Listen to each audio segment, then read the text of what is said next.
At one time, the land of Egypt consisted of a big flood. It would come in every spring, and they didn't have any rains. So the flood was brought about by rains that occurred way down in Lake Victoria, down in the central part of Africa. And Lake Victoria get a lot of spring rains, and it would flood the Nile. And the Nile flooding would bring a fresh layer of topsoil. When the flood was over with, the Egyptians would go in and plant the crops on this new layer of topsoil. And they were somewhat guaranteed to have abundant crops. Now, as I've said, it hardly ever rains in Egypt. So to water their crops, they had to develop a system of irrigation, where they would dig ditches that led from the Nile out to their farms, and they would water their crops that way. Also, the Nile flowed north, one of the few of the world's great rivers that flows north. The winds usually flowed south, blew south. The winds blew south. So boatmen could travel both directions. If a boatman wanted to travel south, he'd spread up a sail, and the wind would carry him south. If a boatman wanted to travel north, he'd fold up his sail, and the current would carry him north. They had abundant crops because they always had a new layer of fresh topsoil, and this made for prosperity. Now today, the Nile River has been dammed by the big Aswan Dam, and this prevents flooding. Lower Egypt by Upper Egypt. Now this may confuse you. But Upper Egypt was the south. Lower Egypt was the north. Now that's backwards what we usually think, is we always turn our maps to where the top of the map is north and the bottom is south. But they, the northern part of Egypt was lower in elevation than the southern part. Egypt got higher up the farther south they went, so they called the southern part of Egypt Upper Egypt, the northern part Lower Egypt. 3 kingdoms. Oh yeah. The rivers in Africa, with the exception of Congo, they'll flow along for a while and then drop off. Then they'll flow along for a few more and drop off. These drop-offs are called cataracts. And again, the Nile is no exception. It has its cataracts. That's because the continent of Africa appears to be layered in layers, and all the rivers will flow along for a while and then all of a sudden drop off. The Congo is big enough to where it's destroyed its cataracts long ago. But the other rivers, apparently Africa's a continent that consists of like layers of a cake. Old Kingdom, that's when Egypt was united. It's believed the 2 Egypts were North Egypt and South Egypt, and King Minos united them. Now, folk, you might have felt like you've heard a whole lot of fantastic stuff today. In the case of Egypt, as is the case of all the ancient peoples, the farther back in time you go, the more advanced they become. All of the pyramids were built during the, not New Kingdom, during the Old Kingdom. During the Old Kingdom, they also built a canal that went from the Nile River to the Red Sea. Today we have the Suez Canal that joins the Mediterranean to the Red Sea. But they built in the Old Kingdom a canal, and part of that canal is still there, but later pharaohs could not keep it open, and it partially filled up. The desert sands would flow in, but it was built in the Old Kingdom. Now, the Old Kingdom had its capital, the city of Memphis. Now, I want to say this also about the pyramids, particularly the one pyramid called the Great Pyramid. In order for that thing to have been built in 20 years, like the records say, they'd have had to put down 1 stone about every second and a half, working day and night around the clock without any kind of break. It has 2,300,000 stones, enough stones to go around the nation of France 3 times. Some of the stones are quite heavy, and we don't know how they lifted those stones, even though I've read some theories. Particularly the latest one I read was that they actually built a pyramid from inside out. They didn't have a causeway, but they used the pyramid itself to serve as a ramp to get the stones to the next high level, and simply build it from the inside out without building a causeway. By the way, there is no evidence of a causeway. There have been persons who have said that we, with our modern machinery and modern technology, could not build a pyramid. Have any of you heard this? I mean, Yeah. some of you, yeah, you've heard this, that our cranes could never lift the stones. Then how did they do it?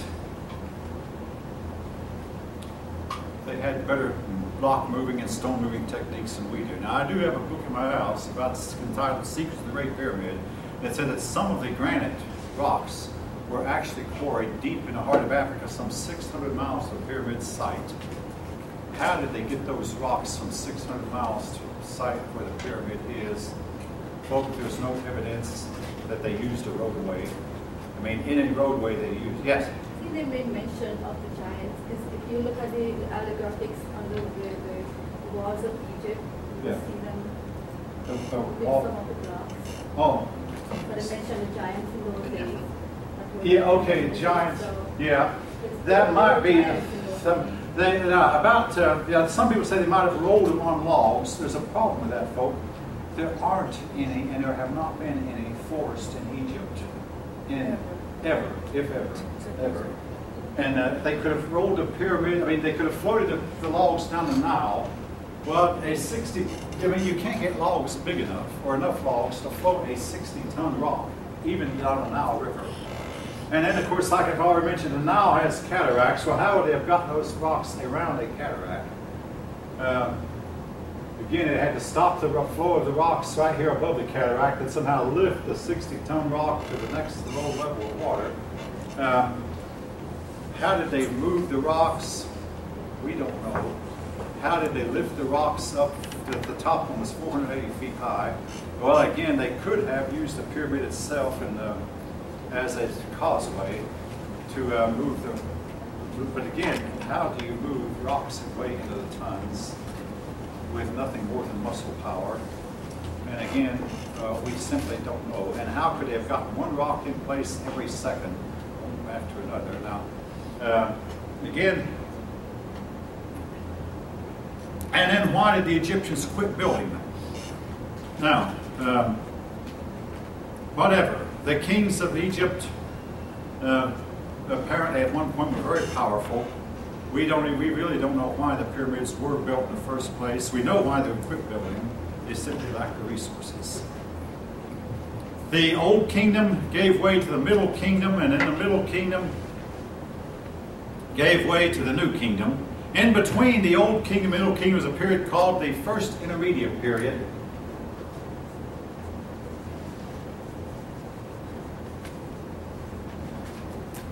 And in between the First Intermediate, in between the Middle Kingdom and New Kingdom was a period called the Second Intermediate Period. These intermediate periods were periods of chaos. Now, the Middle Kingdom, these were pharaohs who were apparently not as rich as the pharaohs of the Old Kingdom were. They did not build pyramids, but they did build a lot of temples. They built cities and temples. And their empire expanded to include what is today Palestine. Then came the Hyksos. The Hyksos apparently came from the desert around Arabian desert. They came in and conquered Egypt and held Egypt for a few generations. The Hyksos were herdsmen, shepherds, which even the biblical account says the Egyptians hated shepherds. And it's believed by some that the Hyksos were in power when the Israelis moved into Egypt. Now, I want to elaborate on that a little bit. There are some people who say the Hyksos were a bunch of nomads who happened to come into power when they heard that Pharaoh no longer had an army. Now, if you've read the biblical account, Pharaoh lost his army when he drowned in the Red Sea, when he went pursuing after the fleeing or the moving Israelis. Pharaoh lost his army, and when Pharaoh lost his army, the Hyksos heard about it, and they moved in and they conquered. And Egypt had no army with which to oppose them. I mean, that's one, but there is a connection between the Hyksos and the Israelis. I mean, if the Israelis were in Egypt. Now, you will read some books that will tell you that there's no evidence that the Israelis ever were in Egypt. There were never slaves there, and the stories of the 10 plagues is all made up. But you can read other accounts where that you can find Egyptian writings written on paper that actually describe the plagues almost verbatim the way the Bible does. The problem you have when studying Egyptian history is the Egyptians deliberately altered their history in an attempt to make their nation appear older than it was. They tried to say that they were the first civilization, the oldest, and to do that, all right, it would be like taking our American history. We've had like 44 presidents, but let's say if you count Jefferson Davis, most everyone know him. Suppose you count Jefferson Davis and you can add a president right there. And supposing then you took Abraham Lincoln and gave him 4 years, and then Jefferson Davis and give him 4 years and say that, well, Davis occurred after Lincoln, but he didn't. You can add 4 years to American history. Now, what am I saying? If you took all the governors who've been governor of every state and added them into end to end, you could add 1,000 or more years to American history. It would not be right. But this is the way it's believed the Egyptians did, that pharaohs who ruled concurrently, this pharaoh ruling in this part of the same time this one was, the later chroniclers tried to put them end to end to add years, to make it look like, number one, make it look like Egypt was always united. It would be like an American historian saying, well, after Abe Lincoln came Jefferson Davis. This is not true, by the way. And Jefferson Davis was president for 4 years, and Abe Lincoln was president 4 years before him. And to make it look like America's history was always united, and that it would add 4 years length of our history. But now you could, in the case of Egypt, they had civil war after civil war, one on top of the other, in a period of 1,000 years. And they had pharaohs who were ruling simultaneously.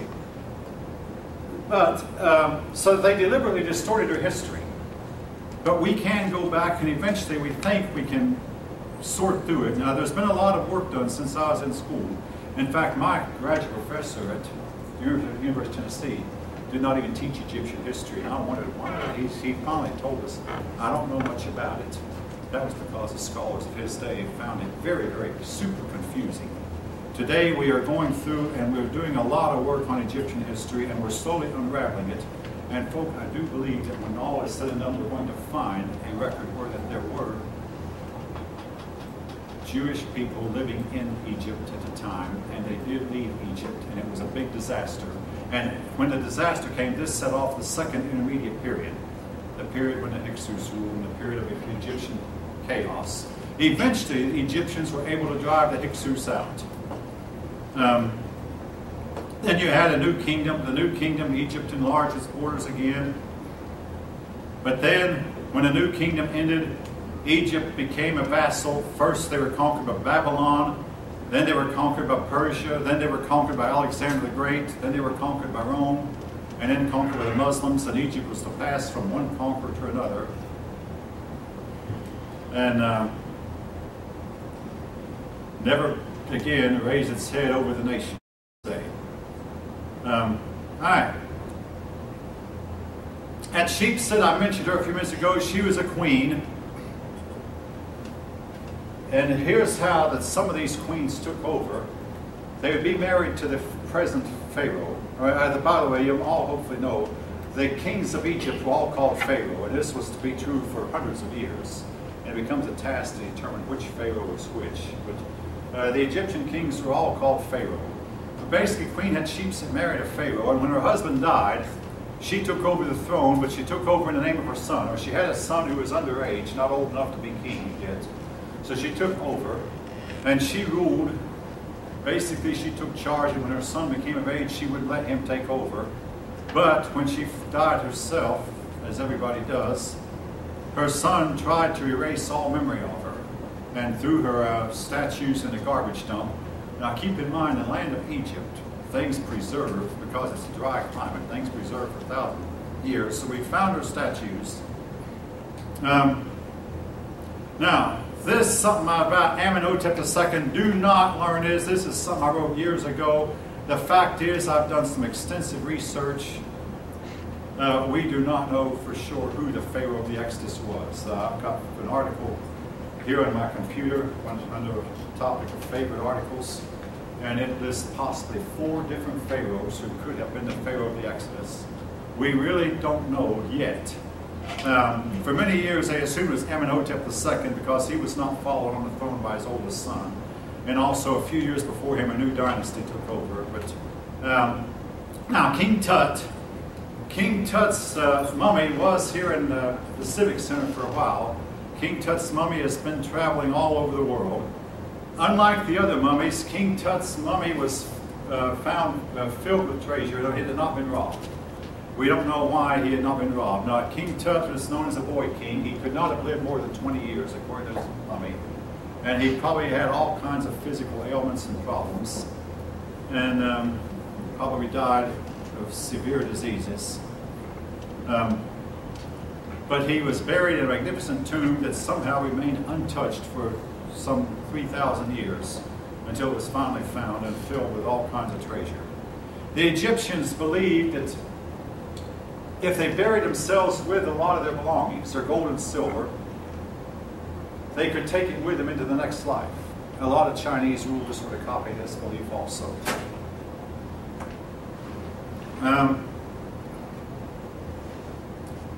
If you ever read the book 1984, it came, I first saw it in 1964 when I was a kid in 1964. 1984 seemed like a long time down the road. Well, 1984 came and went. 1984 describes a society where everything was structured. Your whole life was controlled from the moment you were born until the day you died.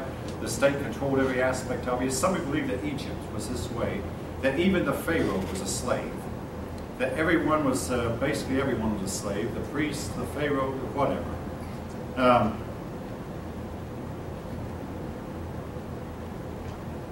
Now, in the case of the Egyptians, we have a group of people we sometimes call scribes, or sometimes we call them priests.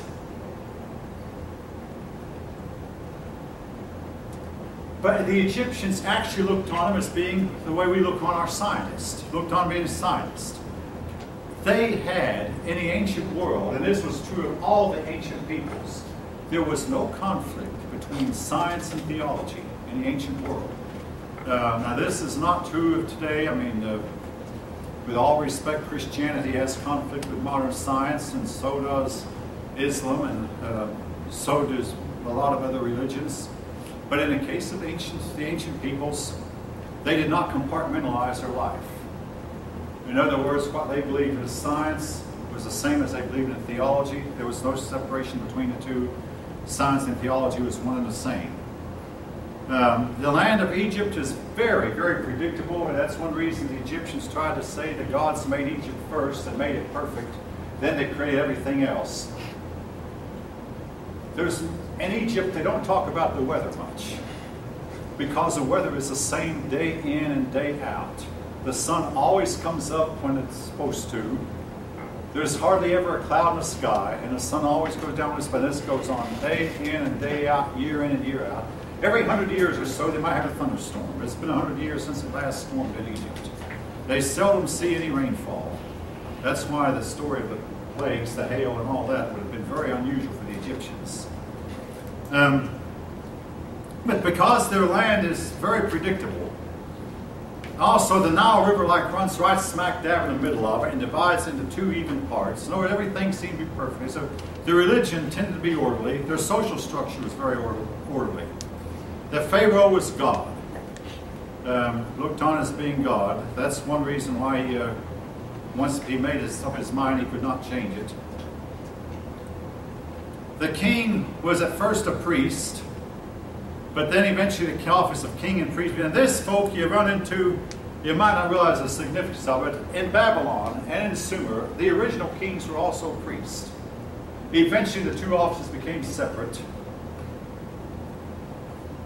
And in Christian religion, Jesus is supposed to eventually become a king and a priest. But the original kings were priests before the offices became separate. And the Jews did not allow their kings to fulfill the function of priests, and neither did others, but at first they were. The Egyptians had a concept of Ka, the word Ka, which is basically best translated our word for soul. Now, they're gods. Isis.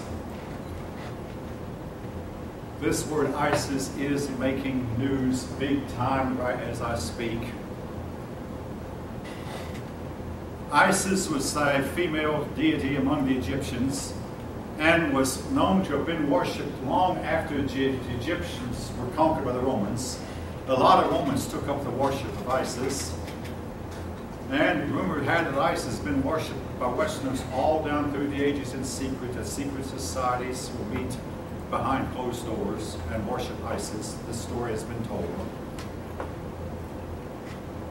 And then today, a modern group that's trying to take over the Middle East calls itself by this very name. So your book pronounces it Isis or Isis. The standard pronunciation I've heard has always been Isis, and that's what our newsmen are calling it. Isis had a son named Osiris, and according to the Egyptian folklore, Osiris was hacked to pieces, and Isis was able to go back and collect the pieces and put them back together and resurrect her son Osiris. Have any of you heard this outside of a few of you? If you study mythologies. By the way, these myths they seem to be copies of each other.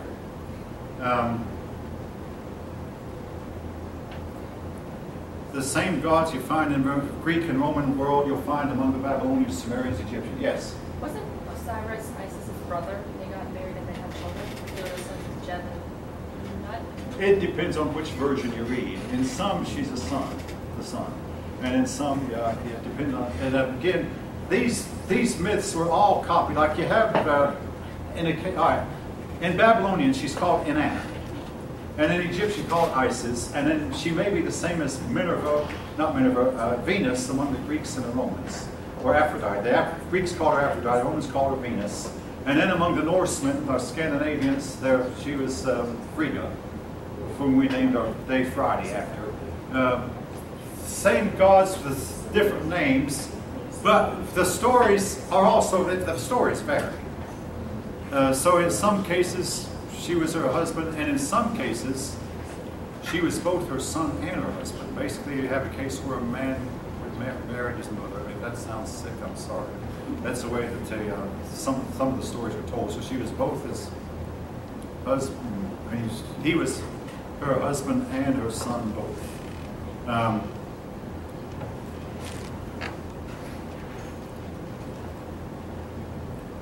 Again, I wrote this before the modern cult of ISIS, the modern group called ISIS sprang up. But we're going to run into this name ISIS if you study religion. It shows up quite a bit throughout history. Now, the Book of the Dead. A lot of persons say that Moses' 10 Commandments was based on the Book of the Dead, or could have been. I mean, Moses was, after all, schooled in Pharaoh's household. The Book of the Dead was where, when a person died, he had 10 things he was expected to say. Among was, I never moved my neighbor's landmark. And this is a big issue because when the flood came and they went back to plant their crops, they would look for their landmark. And sometimes a person is known to have sneaked and moved a landmark over a few feet against his neighbor and in his favor. But he was to tell the gods, I never moved my neighbor's landmark, I never lied, I am no adulterer, and name 10 things he was going to say, that 10 sins he had not committed. And suppose if he could say this and convince the gods it was so, he would be allowed into a happy afterlife.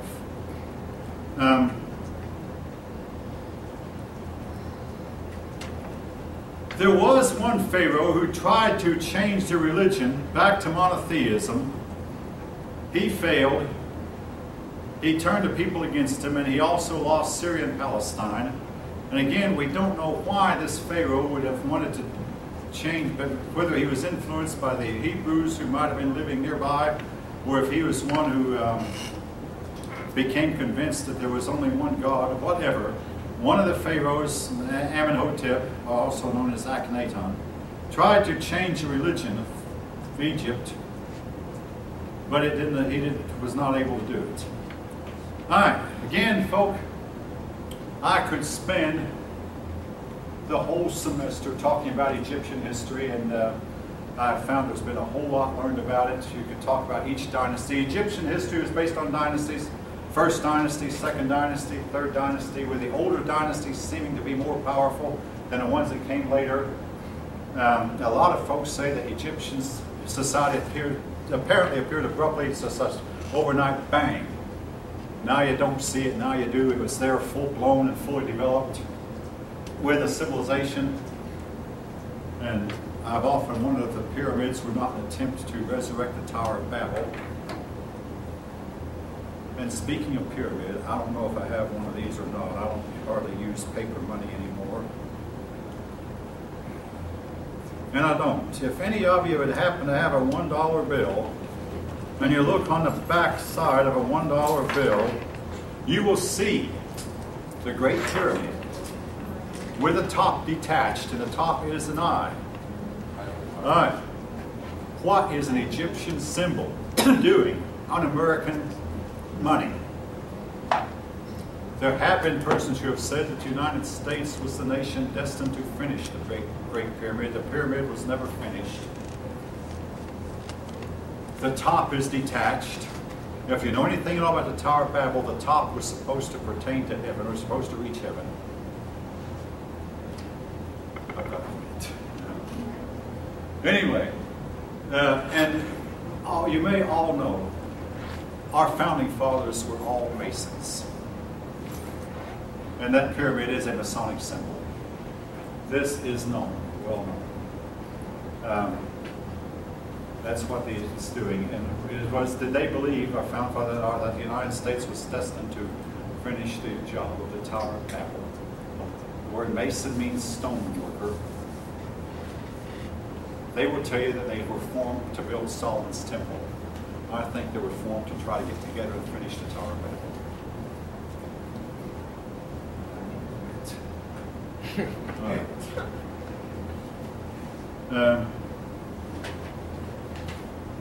Okay.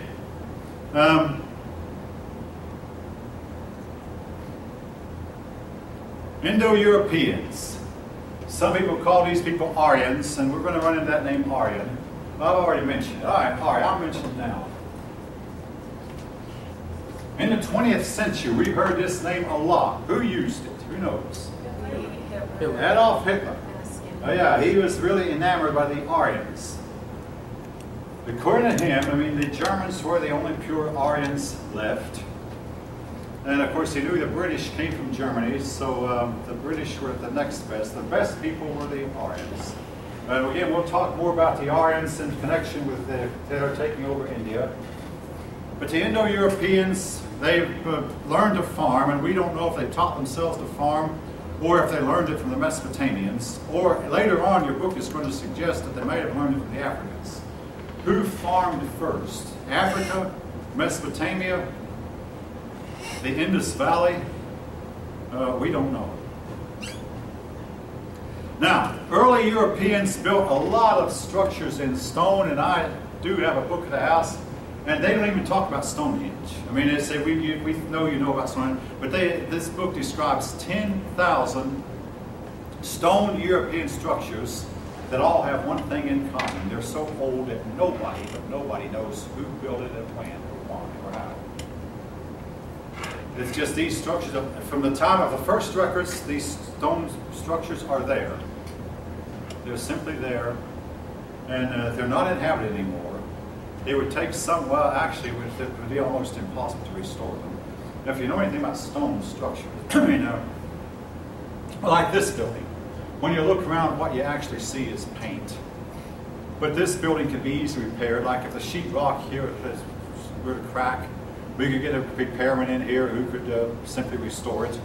But if you build a building out of stone, where the inside wall and the outside wall is a stone wall, over time the stone will expand and contract, and eventually would chip and crack and crack and chip and crack and chip some more until it's almost impossible to restore. And eventually it gets to where you can never restore it to what, I mean, we know these buildings were probably really elaborate and ornate when they were first built. But over time they've cracked and chipped to where it would be discouraging to try to repair them. And you could put, I mean, you simply can't make crumbled stone look new. Simply can't. But anyway, they built a lot of stone, but the most famous is the Stonehenge. And again, folk, the Stonehenge, I'm going to repeat what I said about the pyramid in Egypt, the pyramids. We simply don't know how those large stones were moved from where they started out where they are. There have been stories that these stones were quarried in Ireland and then transported, but no wooden ship could have transported them. The fact is, we don't know for sure where the stones were quarried from or how they were moved. But we do know that at some point they were moved because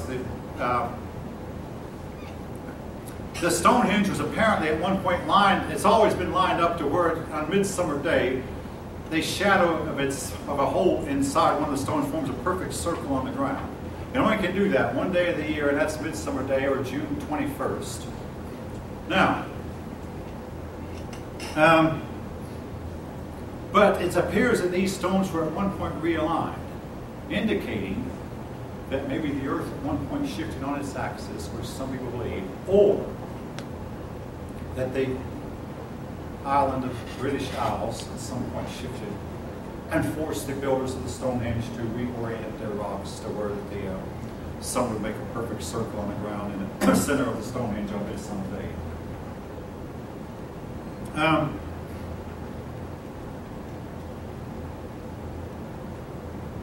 Europeans began to move and fan out from Europe, and we'll talk about they settled in Italy. They became the Romans. Greece, they became the Greeks. Persia, Iran, they became the Persians. Turkey and India, the ones in India, the ones we call the Aryans, but they eventually fanned out and spread out. It spread south, and it might have been a big climate change. We find Caucasian peoples, that's the word.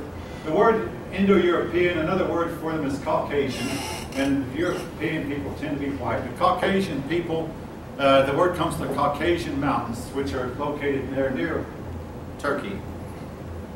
Now we find Caucasian people, a lot of them as far away as China. And this was something we did not know when I was a kid. Hittites, they occupied the area today that we call Turkey. They were known or believed to be the first people to use iron, even though they didn't use it as much as the Assyrians who came later. But this led to what we call the Iron Age. They sacked Babylon, and folk, I read a book about the Hittites, and don't worry about the name, but I'll pronounce it. The king's name was Shupalulumus. I used to have students when I was in graduate who make fun of these names, but no, that was the Shupalulumus moved down and sacked the city of Babylon, and it took Babylon 1,000 years to recover. But the Hittite Empire declined and disappeared from history. Now, the Bible mentions Hittites extensively. And for many years, scholars said this proves the Bible is not true because there were no Hittites. Then we discovered and found that they actually were a very big, powerful nation and helped put some of the Bible's critics to silence. All right. When the Hittite Empire fell, the world went 500 years without a major empire. And that's when Israel became a nation during this 500-year period. And eventually, world empires came on the scene again. Assyria, Babylon, Persia. But for 500 years, we had no major empire once the Hittites declined. Now, the Phoenicians. From the Phoenicians, we get the word phonetic. Egyptians wrote in hieroglyphics.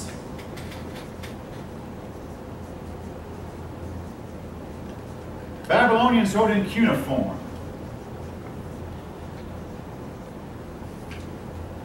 The Phoenicians used an alphabet, or phonics. Basically, our modern alphabet comes from the Phoenician because the Phoenicians taught their alphabet to the Greeks, who in turn taught it to the Romans. And most of the European countries today are using the Latin alphabet, including the English-speaking people. So what we're using today actually has its roots with the Phoenicians. Phonetics.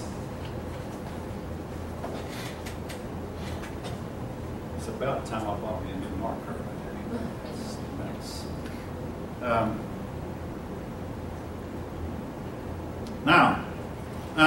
They spoke a Semitic language, even though they're described in the Bible being sons of Ham. They're remembered, for among other things, as being a seagoing people. Now, folk, again, a lot of fantasy here. There have been scholars who claim that they have found Phoenician artifacts in South America, in Minnesota, and Phoenicians have been found in Indonesia. It might be so. Phoenician sailors might have traveled the whole globe. We simply don't know. But we do know they were traders. They taught their alphabet to the Greeks and later to the Romans. They built the city of Carthage, which we will talk about next week. Actually, a week after next, not next week. They built a city of Carthage. Now, there's a city called Tarsus that we find a lot of records from, both in the Bible and in ancient folklore. Some people believe that Tarsus is a buried city in Spain, that Tarsus was eventually washed away by a huge flood, a big tsunami or tidal wave that one time was a big problem that Mediterranean peoples had, big tidal waves. But we don't know where Tarsus was, or if we don't know for sure if it existed, but it is mentioned. Hiram, king of Tyre. Now, the Phoenician capital was Tyre. So the Phoenicians were Israel's neighbors. And Hiram was a friend of King Solomon, and he helped King Solomon build the Jewish temple. Phoenician builders were good at working with cedar. Now, if any of you know anything about woodwork, cedar is a type of wood that has a lot and a whole lot of knots in it, and it's a very difficult wood to work with. Now, of course, with today's modern machinery, we can make it easy. But if you ever see a wood, they used to make chests, clothing chests out of cedar. It's a really good wood, a pretty, very pretty wood when it's done right. Got a right finish on it. But it's got a lot of knots in it, and very, very difficult to cut. Any of you know what I'm talking about? The Phoenicians were excellent at working with cedar, and a lot of Solomon's temple was covered with cedar, the part that wasn't covered with gold. All right, Israel. Now again, folk, I not only could spend a whole semester talking about just the history of Israel, I could spend a whole year, 2 semesters, but we won't. According to their own records, the Israelis were descended from Abraham and his son Isaac and Jacob. These were father, son, and grandson. Jacob, also known as Israel. They probably left the Egypt known in a period known as the Middle Kingdom. Now, according to their own records, a famine came over the world. And again, right now, folks, we just can't imagine what famine is like. I mean, maybe some of us can. But the world used to experience periods of time where the crops did not grow, and people would starve to death, and animals, people, global, worldwide, at least the world that they knew, worldwide famine. And all right, a lot of these famines may have been caused by a climate cooling. Now, I want to say this, folks. If you study my lecture notes, I keep harping on this often. The hotter the climate is, the better it is for life on Earth. The colder it gets, the worse it is. The Black Death that carried off 1/3 of Europe's population and carried off a big part of China's population also was caused by global cooling. And we never did recover from the bubonic plague until the climate started warming again. The hotter it is, the better. The colder it is, the worse. So why are we so upset if the climate is actually warming? If it is. Now again, that's another topic in and of itself. Because scientists have admitted that the warming they predicted 10, 15 years ago has not happened. But they're saying, oh, well, they're trying to make an explanation for why the warming that they predicted would happen has not happened. But they say, oh, it's going to. When it starts, it's going to really be at an accelerated pace. And the Antarctic continent is going to melt, and it's going to raise the ocean levels. But folks, this has happened many, many a time in history. And I have to say, what's the big deal? Okay, people living in Florida will simply, if it happened, will have to move. But mankind has had to do this all throughout his existence. a global climate change would open up. I mean, what you may not realize, folks, is more than 3/4 of the land here on Earth is uninhabited due to desert or cold and desert. Warm the place up, and all of a sudden we could start growing big gardens in Greenland again, like they once did. Greenland was once a very green land. And who knows what kind of treasures might be hidden under the ice in Antarctica. Yeah, I say let it warm up, except for one thing. I'm afraid the warming up is not occurring. But anyway, famine. According to their own story, the Hebrews went to live in Egypt during a time of famine.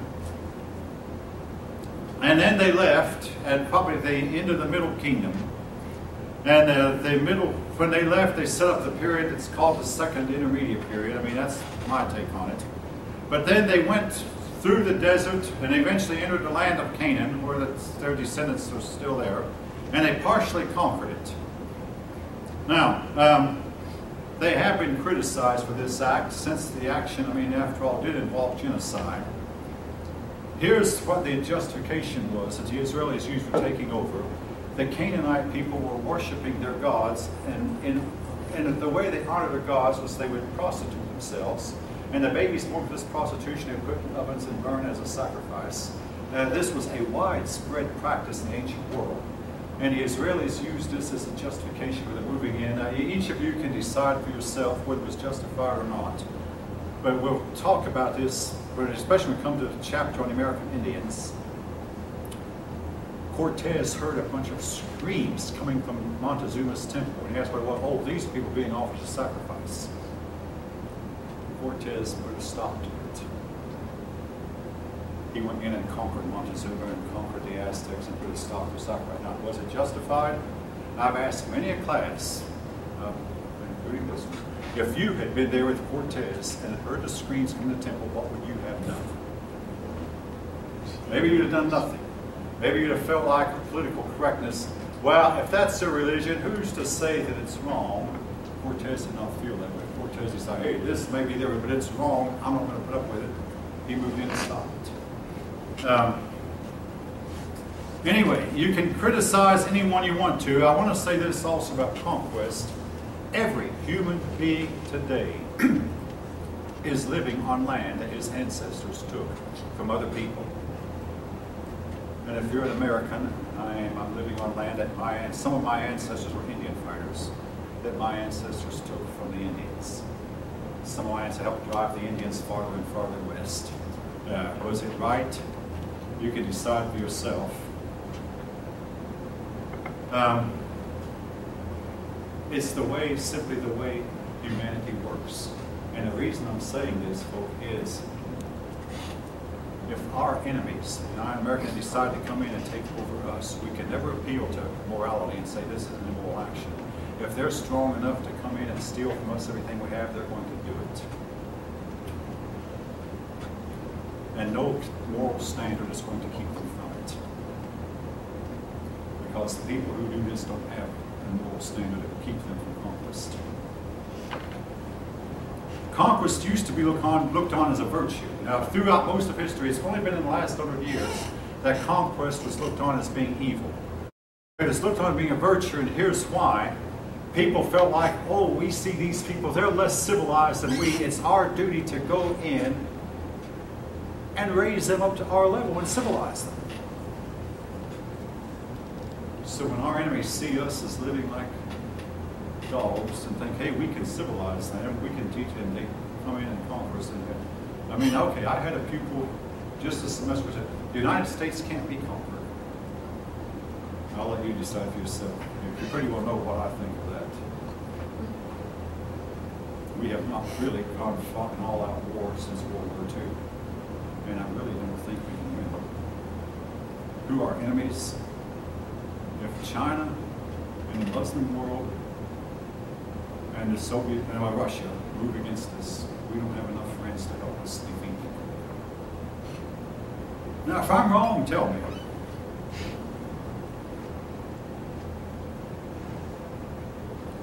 All right. Anyway, Israel was at war with its neighbors constantly. One of them was the Philistines. The word Palestine appears to come from the Philistines.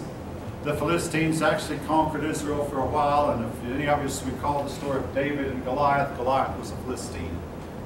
And David was a young man who used a sling to bring down the giant. All right, at first they had judges for rulers. You know, they were like Americans in a lot of ways. They did not have a king and didn't even seem to want one.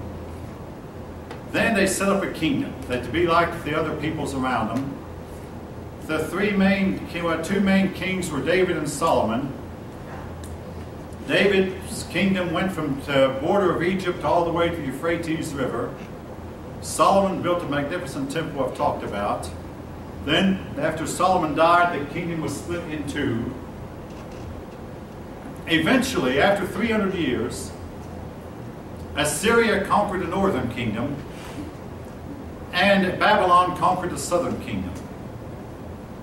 But while these people were getting ready to be conquered, prophets came in and warned the Israelis, hey, you're right, the way you're living is wrong. The way you're living is going to lead to your conquest. Eventually, Nebuchadnezzar conquered them. Now, we don't know what happened to the 10 northern tribes. They have somewhat disappeared from history. Again, I've done some research on that, and I do have some opinions, but they won't count. But we don't know what happened. But the other tribes, Cyrus the Persian, whom we'll talk about later, allowed them to come home. And they rebuilt their nation until in 70 AD, Rome conquered it. And eventually the Romans were to drive them out of Judea, and they would remain out until 1948 when some of them returned. All right, the main contribution, that we remember Israel for is a religion. The people of Israel were different from all other peoples in their time period. Unlike the other people, they believed that there was only one God, and He transcended nature. He knew everything. His power was not limited. Every aspect of His existence was perfect. He could not be defeated or confused. He had made the world, but maintained a separate existence from it. Now, this is something that, folk, you might not appreciate just by reading the words, but I want to elaborate on that a little bit. One of the reasons why the ancient peoples never developed a technology was their concept of nature was that nature had a temperamental mind of its very own. In other words, supposing you go out in this class and try to start your car, and your car doesn't start. If you were to decide, well, I'm going to get a sheep or a goat, and I'm going to offer this goat as a sacrifice to appease the God of this car, to where this car will run for me, you could be put in an insane asylum today for that kind of, but that was the way these people looked on their world. Well, with that kind of mental attitude, they never developed a technology. To develop technology, you have to believe that there's a certain amount of regularity and order in the world to where if you put together any device, just like you'd put together another one, all right, like you put together another device like this one, the other device will do the same thing this one does. I mean, this consists of more than 1 billion little transistors, not to mention diodes, and all compacted in a small device. Put together another one just like it, and it will do the same thing this one does. Why? Because there's regularity and order in the universe. Put together a second car like your first one, and it will do the same thing. Now, if you happen to go out and your car doesn't start, you call in a mechanic, and he'll figure out, well, it has this problem and that problem. When he gets the problem solved, your car will start. Yes, it will. Because it has to obey the laws of physics, the laws of the universe, and if everything is right about it, it will run. But again, you have to believe in regularity and order. They didn't. They did not believe that nature was God. Unlike the ancients who believed that nature and God were one and the same, the river was God, the sun was God, the moon was God, the ocean was God, the wind was God, the storms were God, lightning was God. I mean, hey, how many thunder gods do you have? Enlil was a god of thunder to the Sumerians, Jupiter and Zeus to the Greeks and Romans, Thor to the Scandinavians. All these may have been, by the way, the same god with different names, different personalities. But he did not live in statues or in temples or confine himself. And unlike a lot of the ancient peoples who did not have a religion connected with morals, he required a standard of morality from his people. Their kings were not God. They had to obey the law like anybody else. Everyone had access, and this is important because in some societies they believed that only the priests could go to God. In Israel, everyone had access to God. And priests, they had priests, but the priests were not. The priests were necessary to offer sacrifice. They have had difficulty assimilating with other cultures, so this has been true all down through the ages. And very important, Christianity and Islam are both offshoots of Judaism. Assyria, and I'm running out of time. I've already mentioned Assyria in connection with, they're the ones who carried off the northern 10 tribes of Israel into captivity. They had an empire that lasted 1,000 years, even though they were not very powerful all that time. They're said to be descended from Shem's son Ashur.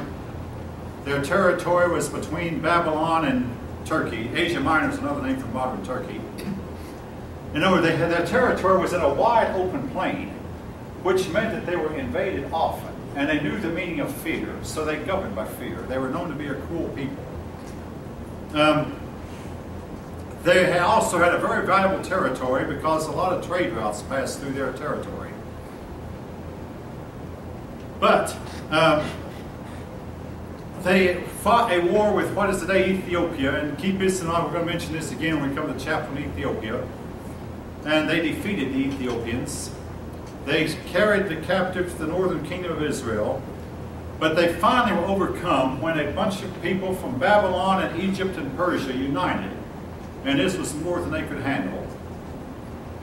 And they defeated them, and the Assyrians now.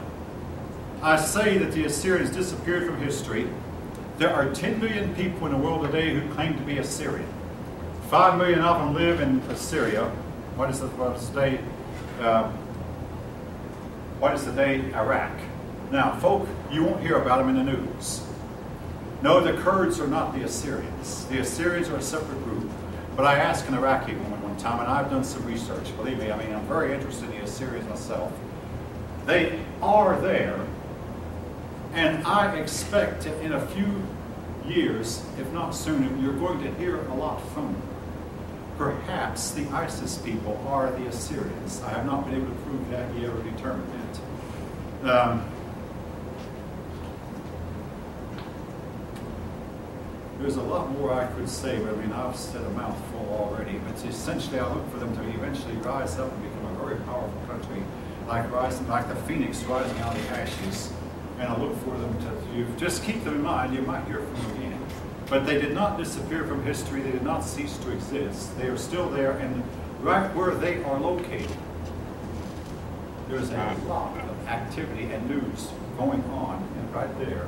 And yet you never hear their name mentioned. The only time I've heard that they made news in the modern world is some 30 years ago, a bunch of Assyrian terrorists took over and held a bunch of people hostage, but eventually they were killed. The Assyrians, they'll claim, I mean, if you look at their website, they'll claim that they never converted to Islam. That's why I can't associate them with ISIS yet. But there's a lot going on right where they're located. That's all I need to say about them there. Now, Babylon. After Babylon was sacked by Shupoluliumus of the Hittites, they went into a period of decline that lasted about 1,000 years. Eventually, they had a ruler named Nebuchadnezzar. Nebuchadnezzar married a daughter of the king of the Medes and kept himself at peace with his powerful neighbor. He conquered Egypt, and he also conquered Judah. Now, Saddam Hussein, Nebuchadnezzar, for these people make news time. Nebuchadnezzar made news a few years ago. Saddam Hussein was an admirer of two men in history, Nebuchadnezzar and Saladin, and we're going to talk about both of them. Saladin was an Arab leader who united the Arabs and drove the Crusaders out of Israel.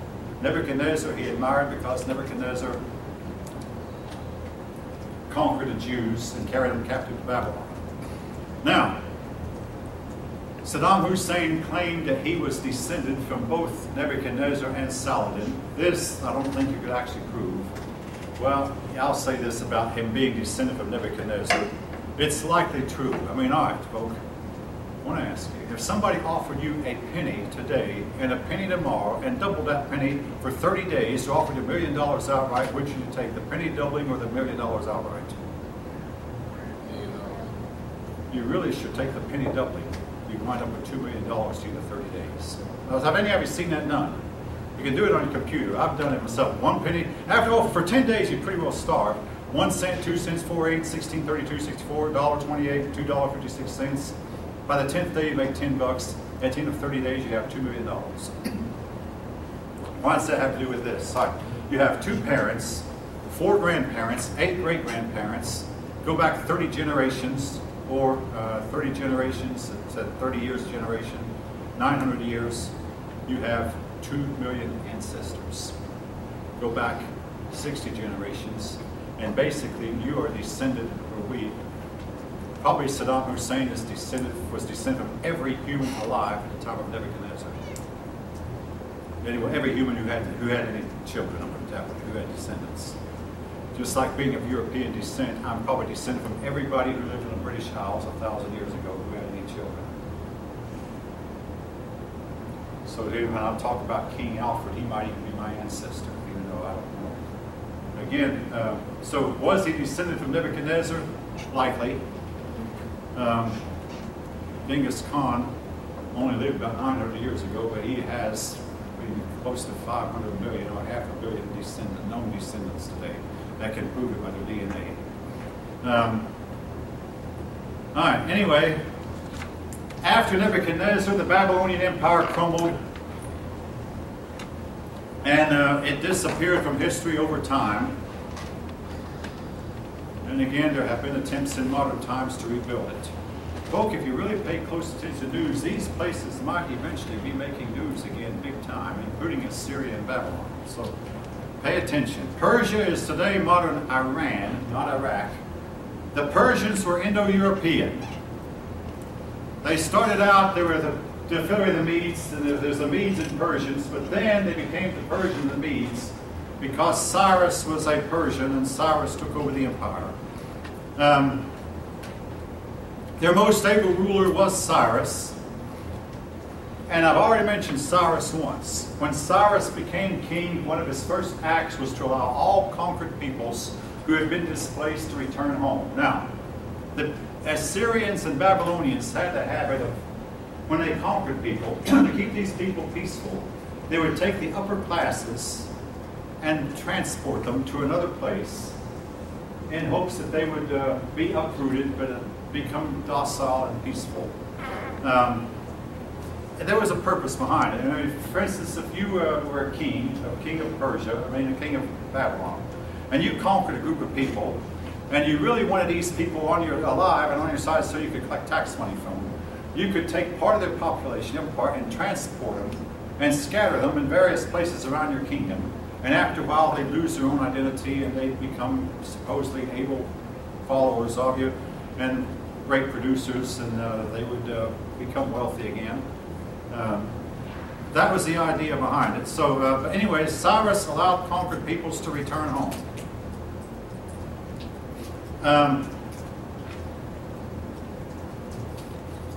Cyrus and Sargon and Moses, all three had one thing in common. I didn't mention it. Sargon, the Sumerian ruler, was put in a boat and let down the water, and somebody found him and raised him up, and eventually he found his way to the king's palace. Moses was put in the water also, and Pharaoh's daughter found him and raised him up in the king's palace. And Cyrus was a Persian because Cyrus's grandfather was the king of Persia. But this king had no sons, only daughters, so he married off his daughter to a Persian. And that meant that Cyrus was a Persian, and a prophecy came that Cyrus was going to eventually take over and become the king. Well, so the grandfather put him in a boat and floated him down the Euphrates, down the river. And some shepherds found him, and eventually they realized that he was the missing prince. And Cyrus worked his way back to his grandfather's palace and took over. And according to the accounts, left his grandfather alive, told him he could roam the palace freely, and gave him an allowance, but he was no longer king. And Cyrus then became one of the most benevolent kings that the world had ever seen, partly because he'd grown up in poverty, even though he had royal blood in his veins. Anyway, in the case of Lydia, the king of Lydia went to an oracle, and the oracle said, if you go to war against Persia, you'll destroy a great empire. Well, the great empire he destroyed was his own empire. The king of Lydia believed he was going to destroy the Persian empire, went in, and his own empire was destroyed.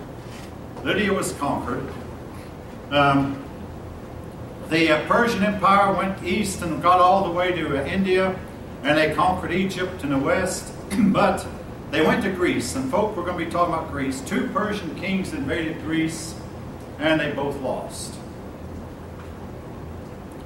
The Persians adopted a religion called Zoroastrianism.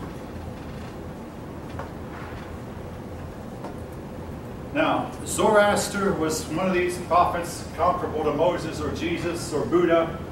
He's the founder of religion. He taught morality the way Moses had, and some people believe he was influenced by the fact that the Israelis were living in that part of the world at the time. Their god was Ahura Mazda. In other words, it almost makes it look like they're monotheistic people.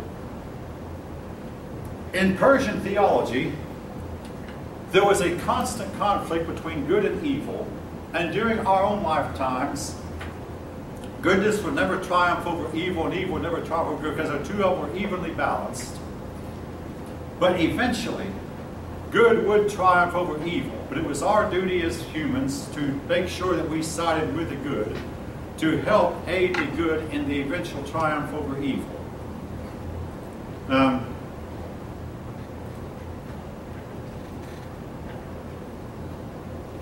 Again, this may sound a whole lot like Judeo-Christianity, with perhaps one big exception.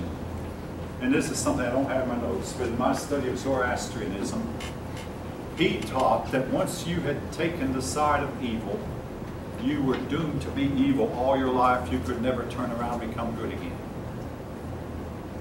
Personally, I have to take issue with that. But this was what he taught his followers. That goodness was something you had to maintain throughout your life. If you ever strayed from the good path, you could never get back on. Now, I will say this, in his favor, it's known that persons who fall into really bad habits, whether it be drugs or any other vice, there's only one chance in 20 that this person will ever fully recover. A lot of people who fall into the habit of smoking tobacco, for instance, most of them find it a very, very difficult habit to break. And if you don't have that habit, by all means, don't take it up. Persons who do, a lot of times say they wish they didn't. It's a very super hard habit to break. And again, it's known probably that only about 1 out of 20 persons who fall into these bad habits, these vices, ever really, really recover. So we can say that much in his favor. But he believed that you could not recover. That once you fell into a bad habit, you were going to stay there and be evil the rest of your life. All right. Again, I regret the use of that word race in my notes. Again, these notes were made a few years ago, and I haven't used them in years, but I'm using them now. All right. Now, by way of review, these civilizations all had a few things in common, which one of them was religion. For the most part, they were ruled by a powerful king, and everything about it depended on the ruler. If the ruler was lousy, the whole kingdom could expect to plunge. It was not a matter of depending on the system. It was all the ability of one man. They followed the man.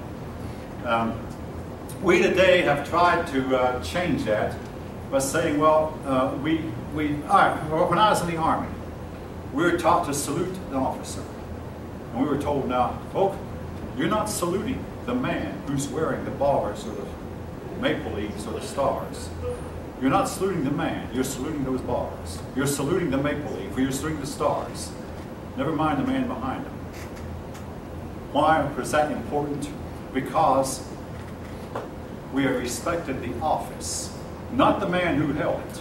You know, the important thing was the office. Now, am I getting my point across? As opposed to, no, you follow the man. Well, the man might turn out to be lousy or corrupt. But no, we respect the office. And supposedly in our country, we respect our president, not because perhaps that we like him, because of the office he holds. We respect the office. And again, the ancients did not understand this. They respected a man because he had the ability to command respect. And of course, inevitably, all people die. The man who commanded the respect would die. He'd be followed with someone. Oh, he's not made of the same stuff his father is. And the result would be chaos. The Romans had the same problem. An office would mean one thing to one generation and another thing to another generation. You hear about the Roman tribunes. Well, after a while, the tribune office fell to disuse, and it was said that they never established a constitution. The Greeks tried to solve this by setting up a constitution. But in the ancient world, until we come to Greece, we don't have anything documented called a constitution. In our country, we try to follow not the person, but a document called the Constitution. And we do what it says, regardless of who is in power, regardless of who holds the offices. But in the ancient world, they didn't understand. They simply followed the man. And when he died or if he went astray, they all went astray.